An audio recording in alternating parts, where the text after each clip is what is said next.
Well, when I began here, there were three of us. There were the director, another grants administrator, and me. We were outposted in a satellite building of the county that was rented space, and we were all but forgotten. There were three of us working away at this, and the director was an immensely talented guy who had directed the Arts Council for the state of Maryland before, Ken Kahn, and a great teacher about how local arts agencies and state arts agencies could be a catalyst for growth in their areas.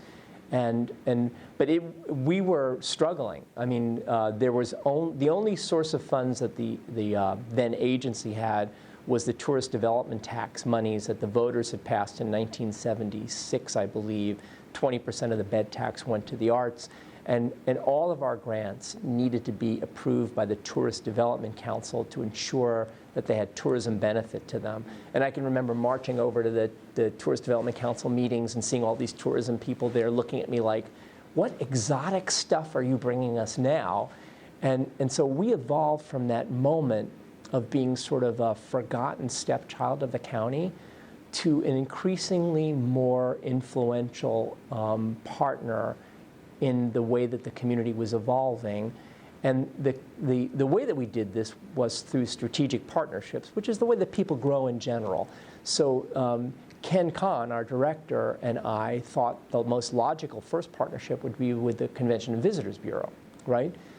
But clearly Miami was struggling as a community with its image at that time, and we had really good material that portrayed Miami's image as being energetic and diverse and exotic and even slightly dangerous, right? I mean, the arts were all of those things at that time. It was the Miami Vice era, right? And so we developed strategic partnerships with the Bureau about producing a calendar of events and cultural tourism campaigns and all of those things.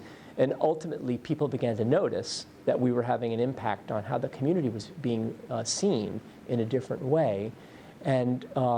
And the agency began to grow, and the allocations for our programs began to grow, and then we began to diversify the programs we were offering to support the cultural community. We did, and we still do, very intensive planning exercises with artists and arts groups here to find out what they really need, right? Because this isn't, we think you need this and then we're going to give it to you. It's what do you need and how can we help you get there is always been the DNA of the agency and now department. And so building that kind of credibility has been probably one of the biggest professional assets that I've had over the years, is that I've had this through line where people trust us. And rather than being like a lot of arts departments, grants police, we're the partners with the cultural life here, and people feel comfortable sharing with us not only their triumphs, but their troubles, so that we can help them grow by addressing the things that are impediments to their growth. So there was a key moment in the early 1990s when the leadership on my board changed, and we had enough influence to grow from an agency into a department. And this was a signal moment for my growth professionally and for the growth of the arts here, because until that time, the agency, known as the Council of Arts and Sciences, or then the Cultural Affairs Council, was just this satellite that was in the midst of planets. Departments were planets. We were a little satellite in all of that. And the aspiration was for us to be as important as a county department. And it's interesting to me to see that my colleagues in Los Angeles County just evolved into a department this year. And I've had conversations with them about this, about the advantages of being a full-fledged county department as opposed to a little agency. Even if you report to the mayor, you're still considered to be sort of a step or two or three down from a full-fledged department.